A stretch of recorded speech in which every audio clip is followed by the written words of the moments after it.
2018-yilda O'zbekiston oliy ta'lim tizimiga yangilik bo'lib kirib kelgan Yo'lchi texnika instituti bugungi kunda Toshkent kimyo xalqaro universiteti nomi bilan malakali kadrlarni tayyorlovchi xalqaro nufuzdagi oliygoh hisoblanadi.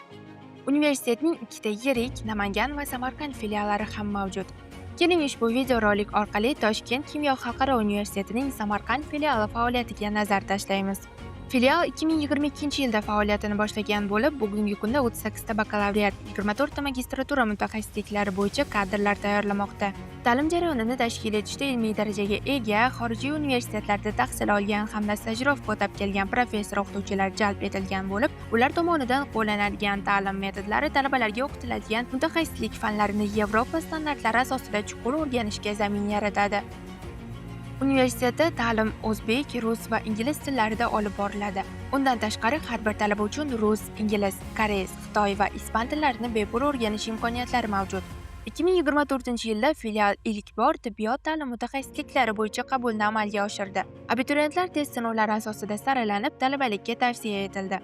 Tibbiyot ta'lim yo'nalishida tahsil oluvchi talabalarning sifatli ta'lim olishlari uchun Samarqand viloyati ko'p tarmoqli shifoxonasi hamda bir nechta klinikalarda klinik bazalar tashkil etilib, amaliyot jarayonlarining sifatli tashkil etilishiga erishildi.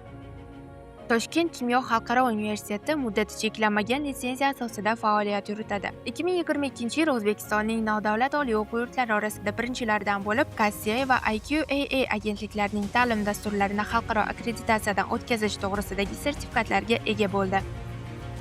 Universitetda iqtidorli hamda ijtimoiy himoyaga muhtoj talabalarni qo'llab-quvvatlash maqsadida ta'lim granti hamda nomdor stipendiyalar ta'sis etilgan.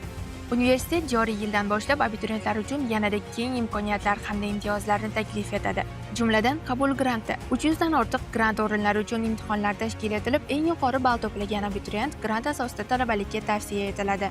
5+1 dual ta'lim imkoniyati. Maktabgacha ta'lim yo'nalishida o'qish istagida bo'lgan, kamida 6 oylik ish tajribasiga ega maktabgacha ta'lim tashkilotlari xodimlari uchun ish jarayonidan ajralmagan holda o'qish imkonini beruvchi dastur hisoblanadi. Xorijda o'qishni davom ettirish, amaliyot hamda sayohat qilish imkoniyati.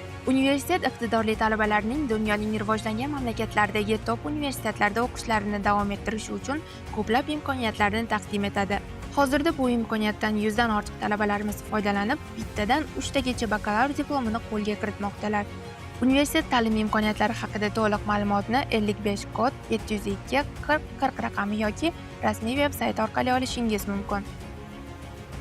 Filialning hozirgi binosi sobiq axborot texnologiyalari kolleji binosida joylashgan. Samarqand shahridagi Shirin shaharchasida filialning yangi va zamonaviy ta'lim klasteri qad ko'tarmoqda.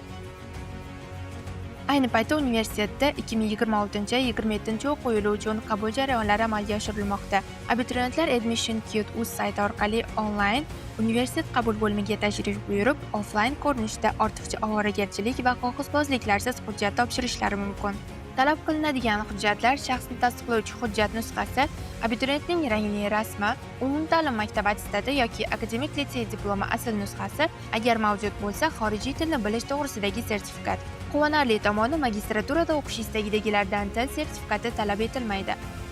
Toshkent kimyo xalqaro universiteti Samarqand filiali talabasi bo'ling va o'z karyerangizni talabalikning ilk kunidan qurishni boshlang. Sizni universitetimizda kutamiz.